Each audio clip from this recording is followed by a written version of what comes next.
우리 암송 말씀입니다. 40절 말씀 같이 암송하는 마음으로 크게 읽겠습니다. 시작. 예수께서 이르시되 내 말이 내가 믿으면 하나님의 영광을 보리라 하지 아니하였느냐 하시니. 아멘.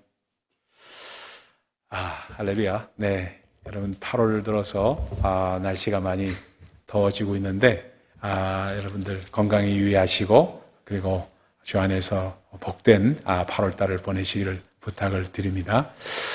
저희가 먼저 이 말씀을 드리고 오늘 말씀 시작을 하겠어요. OBM, One Verse Memory. 그렇죠? One Verse Memory 해가지고 OBM을 한지 벌써 55번째 주입니다. 그렇죠? 1년이 지났어요. 참 대단한 일이죠. 상당히 오래 했어요. 오래 하는데 왜 이렇게 하느냐 하는 걸 좀 설명하고 오늘 말씀을 좀 깊게 좀 생각을 해보기를 원합니다. 이 왜 이렇게 하느냐 하면요, 다른 거 하나도 없습니다. 사실 이렇게 하는 것은 말씀이 여러분에게 잘 기억되어지게 하라고 하는 겁니다. 성령께서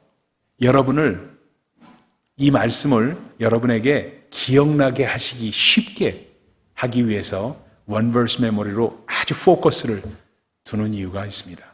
왜냐하면요, 우리의 신앙생활이라는 것은 저도 이렇게 목사로 하다 보니까 느낍니다. 어떤 상황이 발생했을 때 보통 때는 그냥 다 똑같아요. 그런데 믿음이 언제 우리에게 정말 깊게 다가오느냐? 어떤 상황이 발생했을 때입니다. 그렇죠? 누가 아프거나 누가 어떤 일이 일어나거나 또는 무슨 갑자기 시험을 치르거나 갑자기 무슨 진급을 해야 되는데 이게 간당간당 한다거나 또는 결혼을 해야 되는데 사윗감을 드려야 되는데 아니면 며느리감을 드려야 되는데 이런 불안과 초조한 마음이 들을 때 또는 이렇게 할 때 확신이 없을 때 이럴 때 믿음이 우리에게 더욱 크게 작용한다는 것을 우리는 다 압니다. 알죠? 근데 그 믿음을 뒷받침하는 것은 결국 말씀입니다. 결국 말씀이에요. 믿음은 들음에서 나기 때문에 들음은 그리스도의 말씀이라 하는 그 말씀 때문에 어떤 상황이 발생했을 때 하나의 말씀이 딱 기억나지는 것, 이것을 더 쉽게 하기 위해서 One Verse Memory 하는 겁니다. 여러분 이해가 되시죠? 이해가 되시죠? 예를 들어서 어떤 사람을 정말 저에게도 직접적으로 그런 경험이 있었어요. 어떤 사람을 위해서 이게 선교에 나갔는데 멕시코 선교 갔을 때입니다. 멕시코에 선교가 갔는데 이 사람이 갑자기 기도해달라고 왔는데 이 사람은 그냥 걷지도 못하는 사람이고 몸이 비틀린 사람인데 기도해달라는데 아무리 목사라고 해도 그런 사람이 이렇게 오면은 쉽게 기도가 나갑니까? 이 사람은 안 고쳐지면 어떡하나 하는 생각이 더 들죠. 그렇죠? 이런 마음이 들 때 그 손이 나가서 그 사람을 위해서 기도를 해주는 순간이 그런 때가 생깁니다. 그런 때 말씀이 말입니다. 탁 들려지는데 깜짝 놀랐어요. 야이로의 딸이 죽게 되었을 때, 정말 죽게 되었을 때 주님께 야이로가 주님한테 와서 내 딸이 죽게 되었으니 좀 가서 좀 기도해달라고 부탁하는 그 장면이 나옵니다. 근데 그 하인들이 와서 가는데 집에 가는 도중에 이제 끝났습니다. 상황 끝났습니다. 딸이 죽었습니다. 하는 이야기를 합니다. 그러니까 몸이 팍 까부러지는데 그때 들려준 주님의 말씀이 뭐였어요? 두려워 말고 믿기만 하라. 그렇죠? 두려워 말고 믿기만 하라. 그 말씀이었습니다. 우리가 너무너무 잘하는 말씀인데 그 말씀이 멕시코에서 들리는 거예요. 두려워 말고 믿기만 하라. 말씀이 확 들어오는 거예요. 그러니까 그 말씀이 음성으로 탁 들리는데 두려워 말고 믿기만 하라. 그렇지. 내가 두려워하고 있었구나. 믿기만 하라고 했구나. 하고선 기도를 했더니 상황이 종료되는 것을 보게 되었습니다. 여러분 참 그렇기 때문에 One Verse Memory를 하는 이유는 다른 어떤 것보다도 바로 우리 어떤 상황이 발생했을 때 하나님의 말씀이 기억되어지게 쉽게 하기 위해서 성령께서 우리를 기억되어지게 하는 말씀을 주시려고 해도 우리가 그 말씀을 생각하고 기억하고 알고 있는 말씀이 없으면 들려주지 않으세요. 들려주지 않으세요. 물론 아주 그냥 엄청나게 기적적인 사건이 있을 때는 그게 가능합니다만 가장 쉽게 하는 방법이 우리가 이미 알고 있는 말씀을 다시 한번 리마인드 시켜주시는 방법으로 하십니다. 그래서 원버스 메모리를 자꾸 하는 거예요. 그래서 쭉 말씀을 상고하지만 그 중에서 집중적으로 가장 중요한 말씀을 탁 집어서 이 말씀 우리가 메모리합시다. 한 주간 동안 메모리합시다. 하고 그것이 반복되게 자꾸 누적되게 하는 이유는 바로 어떤 상황이 발생했을 때 그 말씀이 기억되어지게 하라고 하는 말씀입니다. 그래서 오늘 말씀은 뭐라고 주님께서 말씀하십니까? 도대체 이미 정말 나사로가 죽었다고 하는 이 상황 가운데서 뭐라고 말씀해요? 내 말이 네가 믿으면 하나님의 영광을 보리라 하지 않겠더냐 하는 말씀입니다. 네가 믿으면 하나님의 영광을 보리라 하는 말씀입니다. 내가 믿으면 하나님의 영광을 보리라. 이게 아주 집약된 말씀이었습니다. 그 말씀 가운데 좌우를 다 떠나서 지금 오늘 한번 이 말씀 갖고만 참 생각을 해봅시다. 여러분 참 중요한 게요. 자, 오늘 잘 보세요. 이게 참 우리 삶 가운데 좀 여러분 적용하고 싶어서 이 말씀을 드리는 겁니다. 이게 믿음이 있어요. 믿음이 있고, 그 다음에 기적이 있고, 세 번째는 간증이 있습니다. 믿음, 기적, 간증입니다. 이 세 가지가 연결이 되어 있어요. 네가 믿으면 하나님의 영광은 표적입니다. 하나님의 영광은 표적이고 우리 삶의 기적으로 나타나는 것을 하나님의 영광이라고 주님께서 표현을 했습니다. 믿으면 하나님의 영광을 보리라 하지 않더냐? 그래서 그걸 보게 되니까 간증이 쏟아져 나오게 되는 역사가 있게 된 겁니다. 그렇죠? 그러니까 복음서를 볼 때 저는 이런 관점에서 오늘 말씀을 묵상했습니다. 오늘 아침에 일어나가지고 다시 또 이 말씀을 묵상하는데 이게 막 와요. 요한복음은 복음서 다른 데도 다 그렇지만 요한복음은 간증서구나 하는 생각이 탁 들어와요. 간증서구나. 예수 그리스도께서 어떤 분이신지를 깨닫고 그분이 하신 말씀과 그 말씀, 자기가 믿게 된 것과 이걸 해서 그것의 결과가 어떻게 나왔다는 것을 집약해서 쓴 것이 요한복음이구나. 맞습니까? 여러분 맞아요? 이게 그러니까 뭐예요? 이 요한복음에서는 seven I am statement가 있다고 지난번에 말씀드렸죠. I am, 나는 누구다. 나는 빛이다. 나는 세상의 빛이다. 나는 부활이요 생명이니 나를 믿는 자는 죽어도 살겠고 살아있는 자는 죽지 않으리라 하는 말씀. 이 말씀이 seven I am statement. 나는 누구다. 나는 스스로 있는 자다. 그 말씀을 사용해서 seven statement를 하셨다 말씀드렸습니다. 근데 그것을 중심으로 해서 또 어떤 게 나오냐면 seven signs가 나와요. 일곱 변의 표적을 중심으로 해서 이루어지고 있습니다. 이 일곱 변의 표적을 요한이라는 사도가 증언한 것이 요한복음입니다. 그렇죠? 세븐 사인은 어떻게 이루어지냐? 제일 먼저 표적은 어떤 거였어요? 여러분 기억나시죠? 요한복음 2장에 가나의 혼인잔치에서 물이 변하여 포도주가 되는 사건을 바라보면서 이것이 주님께서 행하신 첫 번째 표적이다 하고 말씀을 하죠. 그렇죠? 두 번째 표적은 4장으로 넘어갑니다. 4장으로 넘어가서 가버나움으로 바뀌어요. 가나에서 가버나움으로 바뀝니다. 가버나움으로 사이트가 바뀌면서 뭐가 일어나요? 왕의 신하의 아들을 고치시는 장면, 두 번째 표적이다 하고 나옵니다. 성경에 기록되고 있어요. 그 다음에 두 번째 표적까지는 두 번째 표적이라고 말하면서 다음 7번 표적은 몇 번째 표적이다 이런 말씀은 없어요.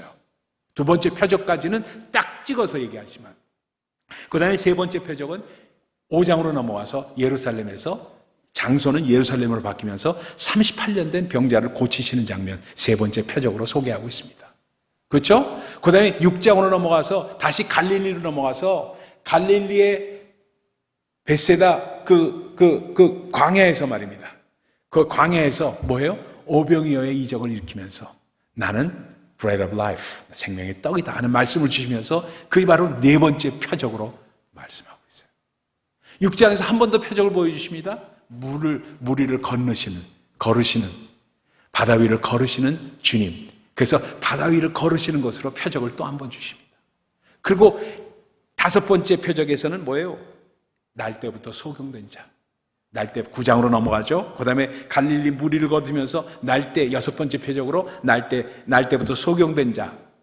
이 누구의 죄 때문입니까? 하면서 그건 죄가 아니다. 하나님의 영광을 나타내고자 하는 것이다. 하는 말씀으로 6번째 표적을 보이십니다. 그 다음에 오늘 본문의 11장으로 넘어와서 나사로를 살리시는 장면에서 나는 부활이요 생명이다는 말씀으로 7번째 표적을 주십니다.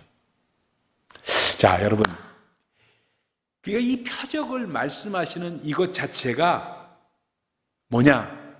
요한 사도의 간증입니다. 요한 사도의 간증이에요. 요한 사도의 간증을 해서 제가 간증에 대해서 묵상을 하기 시작했습니다. 그래서 간증은 그럼 뭐냐? 잘난 척하는 게 간증이냐? 우리 간증 많이 하는 사람 보면 잘난 척한다고 한다고요. 교만하다고 그러고, 지한테만 그런 게 있었냐고. 그런 얘기를 주로 하는, 그래서 이렇게 교만하지 않으려고 간증 안 한다고 그런 사람도 있어요. 그렇죠? 사람들에게 교만하게 보이지 않으려고 간증. 그냥 어리석은 일이에요. 잘난 척 하는 것도 아니고, 교만하게 하는 것도 아니고, 여러분은 나와 다르지 않습니다. 나한테 이런 일이 일어나는데 여러분에게도 똑같이 이런 일이 얼마든지 일어날 수 있습니다. 왜냐하면 예수 그리스도 그분이 생명이기 때문입니다. 이게 간증이에요. 이게 간증이에요. 그러다 보니까 이 간증은, 성경은 간증으로 가득 차 있는데 우리는 간증을 안 해. 간증을 안 해. 그 간증을 안 하다 보니까 간증을 괜히 이런 얘기 해서 괜히 내가 교만하게 볼까 싶어가지고 가만히 있으면 중간에 나가지, 괜히 잘난 척하면 안 되지, 이런 마음으로 나를 자꾸 억제하다 보니까 이기는 것이 뭐라고 그래요? 요한계시록 11장에는 뭐로 이긴다고 그래요? 예수 그리스도 어린 양의 피와 우리가 증언하는 말씀으로 이긴다고 그러잖아요. 간증으로 이긴다고 그러잖아요. 우리가 이기는 것은 그것으로 이기기 때문에, 세상을 이기는 것은 우리의 믿음으로 말미암아인데, 믿음에는 반드시 뭐가 따르냐? 간증이 따른다는 거예요. 그래서 제가 맨 처음에 말씀드렸잖아요. 믿음과 기적과 간증이 함께 있어야 된다는 말씀을 드린 이유가 거기 있습니다.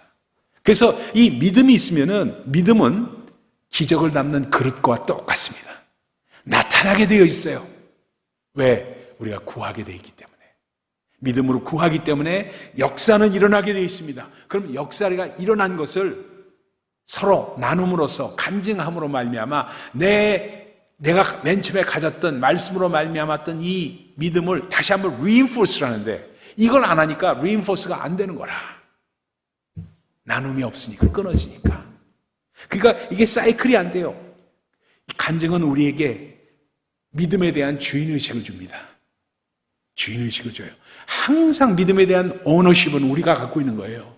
오너십을 갖고 있어야 됩니다. 믿음에 대한 오너십을 갖고 있고, 그 믿음으로 말미암아, 그 간증함으로 말미암아 똑같은 일은 반복돼서 일어날 수 있다는 것을 증거하는 겁니다.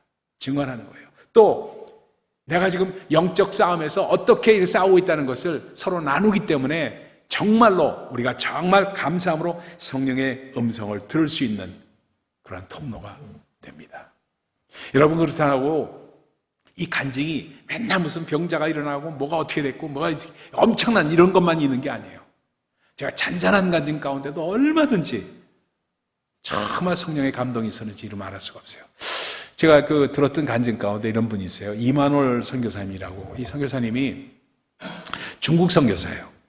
중국 선교가 참 쉽지가 않죠. 중국 선교는 뭐 이렇게 지하교회로 들어가면은 뭐 엄청난 일들이 일어나지만 그냥 일반적인 사람들의 삶 가운데 들어가면은 참 어렵습니다. 한 사람 한 사람 전도하기가 쉽지가 않아요. 그게 중국 선교입니다. 중국 선교를 이렇게 갔는데 이분이 어디로 갔냐면 운남성이 어디냐면 월남, 베트남 바로 위에 있는 데가 운남성입니다. 운남성에는 누가 많으냐 하면은 거기 지난번에도 한번 말씀드렸지만 뭐라죠? 소수민족들이 많이 삽니다. 소수민족은 멍족, 무슨 족 해가지고 소수민족들이 많이 삽니다. 소수민족들이 많이 사는데 거기서 지난번에도 말씀한 차마고원이 시작되는 거기서 뭐예요? 보이차의 생산지로도 유명합니다. 그래서 티베트하고 가깝고 거기서 또 이렇게 나가는 데입니다. 그 운남성에 선교하는 이만원 선교사라는 분의 간증이에요. 이분이 가다 보니까 쉽지가 않더랍니다. 그래서 농촌으로 들어가가지고 농촌에 가서 농가에 들어가서 사람들하고 대화하고 중국말로 배워가지고 대화하고 조금씩 하다 보니까 그 사람들하고 친하게 되고 이렇게 되는데, 가다 보니까 잘 데가 없잖아요. 농가로 가니까 어디서 자요? 농가 집에서 자야 되는데, 농가 집에 들어가서 자려면은 이게 농가에 뱀이 많아. 그 집에 뱀이 많기 때문에 이게 농가에 지푸라기 이렇게 있는데 그 뱀이 숨었다가 이렇게 밤에 이렇게 나오면은 그거 한두 번 당하면은 거기서 자기가 어렵다는 겁니다. 근데 그 사람들은 잘 쉽게 자는데 우리 이방인, 이 한국 사람들은 가가지고 자기가 어렵잖아요. 뱀이 나오니까. 그러니까 거기서 못 자고 아예 바깥에서 텐트를 치고 자겠습니다 해가지고 텐트를 쳤답니다. 밖에 나와서 텐트를 쳤대요. 그래서 텐트를 치는데 텐트가 거기가 보이차가 나오는 집산지다 보니까 보이차를 이렇게 자르면은 그 티 립스를 자르면은 뭐냐면 나무를 이렇게 대나무를 쫙 놓고 나무들을 나무가 가지를 놓고 그 위에다 놓아서 말린답니다. 그러니까 어디 가든지 사방팔방에 나무들을 쭉 놓은 데가 그렇게 많대요. 그래서 거기가 나무를 놓은데 습하지 않으려면 여기서 자야 된다고 하면서 그 위에다 텐트를 치라고 알려주더랍니다. 그래서 그 위에다 텐트를 쳤대요. 그 위에다 텐트를 딱 쳤는데 거기서 자는데 이 사람이 잠이 안 오더라는 거예요. 왜냐하면 나무 가지 위에서 자니까 이게 얼마나 등이 쑤셔. 이건 아무것도 안 들어오는 건 좋지만, 습하지 않은 건 좋지만 등이 쑤시니까, 등이 베기니까 잠을 못 자겠더래요. 그래서 이리 척 저리 척 겨우 이렇게 하다가 텐트를 이거 자꾸가 아니라 뭐라 그러지, 지퍼를 열고 말입니다. 나왔답니다. 밤중에 나와서 소변이나 보고, 그리고 다시 또 어떻게 좀 잠을 청해야 되겠다고 해 싶어서 이 지퍼를 열고 딱 나왔는데, 운남성 거기가 전부 깡촌이니까, 시골이니까 딱 나왔는데 별이 쏟아지더래요. 하늘을 보는데 별이 쏟아지더래요. 여러분, 옛날 무슨 해변으로 가요? 노래처럼 별이 쏟아진다는, 그 쏟아진다는 말이 그때 실감이 되더랍니다, 이 사람이. 별이 막 쏟아지는데 어느 정도냐면 그 은하의 별이 그냥 너무나 가깝게 보이면서 그냥 쏟아지더래요. 너무너무 깜짝 놀랐답니다. 이렇게 옛날에도 그렇게 못 느꼈는데 별이 이렇게 가깝고 이렇게 쏟아지는구나 하는 느낌을 탁 받는데, 거기서 막 전율이 오더랍니다. 몸에 전율이 오더래요. 전율이 오면서 딱 창세기 15장과 17장의 장면이 딱 오는데, 하나님께서 아브라함을 데리고 저 별을 봐라. 하늘에 있는 별을 봐라. 내 자손이 저와 같이 되리라 하는 그 장면이 막 오는데, 이 별을 보여주셨던 하나님이 아브라함을 보여주셨던 하늘이 저런 하늘이었다. 저런 하늘이었을 거다. 엄청난 별이 쏟아지는 그 밤에서 이 아브라함에게 말씀하셨을 것이다 하는 것이 막 깨달아지면서 이게 오는데, 막 거기서 눈물이 쏟아지면서 무릎을 꿇는데 이 사람의 표현이 뭐예요? 무릎을 꿇는데 거기서 주 하나님 지으신 모든 세계 하면서 그 찬양이 쏟아져 나오면서 그냥 막 그 새벽에 혼자서 거기서 부흥회를 했답니다. 부흥회를 했는데 주님께서 딱 말씀을 주는데 어떻게 말씀을 주냐? 마노라